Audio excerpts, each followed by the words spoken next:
Well, more than 160 million Americans are bracing themselves for Winter Storm Fern, with heavy snow and freezing rain forecast to pummel the southern and eastern US states. Authorities are preparing for emergency conditions with power outages and major travel disruption expected.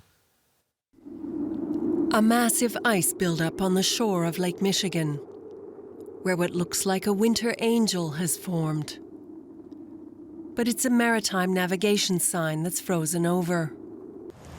Like Michigan, many US states could also soon be covered in layers of ice and snow as a severe blast of cold Arctic air approaches.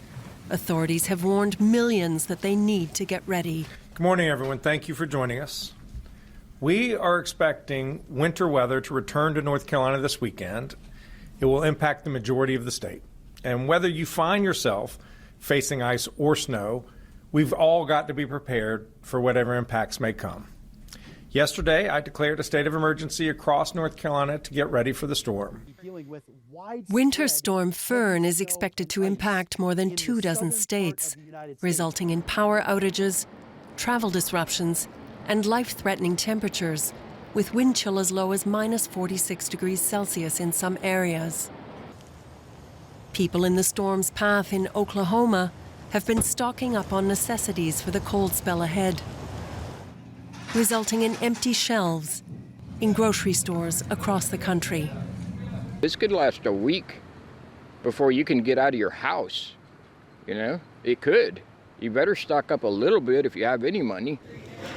In Kentucky, shovels and ice melt were flying off the shelves as people rushed to heed warnings of impending cold and ice.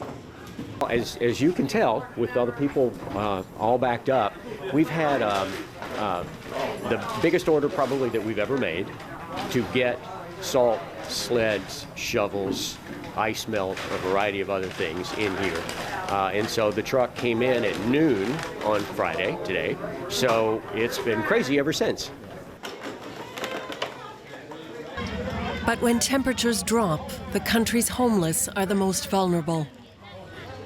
Like here in Mississippi, where shelters are scrambling to provide warm spaces and necessary provisions for those in need. My fear is not having a place to stay that's warm, you know, also a nice meal to eat. But it's hard to get out if it's like frozen solid outside. Back in Michigan, these slippery, icy roads are a sign of what residents and emergency responders could be facing in the coming days.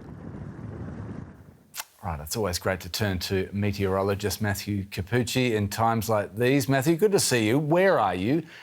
And what exactly, more to the point, are you expecting where you are? Yeah, good to see you as well. You know, as you mentioned, this is such a large, sprawling system covering about 3,000 kilometers from Arizona all the way to the eastern seaboard. Right now, I'm in Oxford, Mississippi, the area set to receive the most ice, freezing rain, up to 3 centimeters of glaze, likely where I am. Farther north by about 200 kilometers, we're talking all snow, heavy, wet snow, upwards of 15, 20, 25 centimeters in spots, and a few isolated totals nearing 40 or 50 centimeters. And that's just one part of this storm system. It's also pulling in frigid air behind it, so a lot of folks who lose power will be well below freezing for upwards of a week, and in some cases, temperatures down to minus 20, minus 30 in spots. The biggest thing with this system, it is so water-loaded. We have about 5 centimeters worth of water to work with, so in some places, it's snow, others sleet, freezing rain, or a mix of everything. Northern states in the US, Matthew, are pretty used to what's coming, the snow and the ice, but this time even Texas and South Carolina, not states that I would associate with this sort of weather, they might be in play, so to speak. Why is that? How is a single storm able to cover such a wide area? Yeah, so this storm system has like 2 or 3 different acts. It's beginning as an upper-level pocket of cold air, low pressure, and spin offshore of California.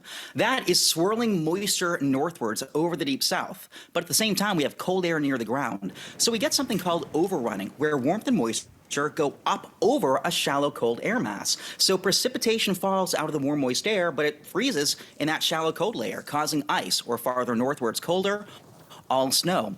But then as this system approaches the eastern seaboard, that upper level system transfers energy to a new surface system forming offshore of Washington, D.C. and the Delmarva Peninsula, whipping more moisture into the northeast, southern New England, and prolonging the storm. And then behind these two systems, cold air comes out of the northwest. It is a perfect recipe for a big, long duration, highly impactful winter storm.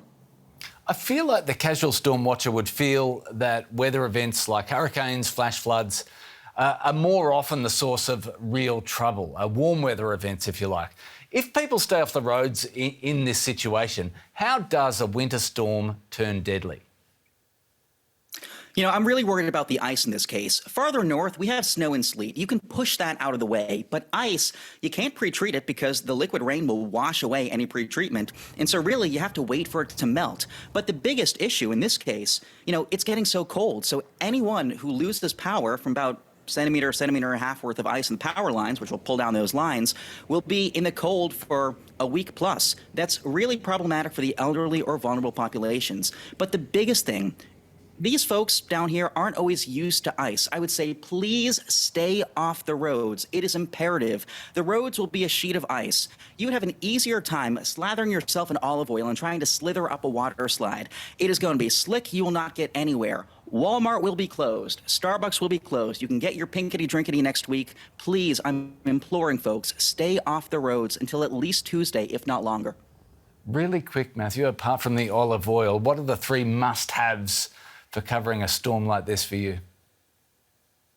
I would say water. Believe it or not, if people's pipes freeze, it's really important people have water stocked up for days on end, upwards of 5 days worth of water. Food, non-perishables, medicine if you need it. You will not be able to go to the store during the height of the ice or even for days after until that ice starts to melt. And the biggest thing for me, be neighborly towards other people. If Mima doesn't have a plan or might lose power and can't stay warm, invite her over. Check up on neighbor Bill. Whoever you need to, check with your loved ones, make sure they have a plan, and let's all be good neighbors for one another. Sound advice, Matthew. Stay warm. Matthew Cappucci in Mississippi, thanks so much. Thank you.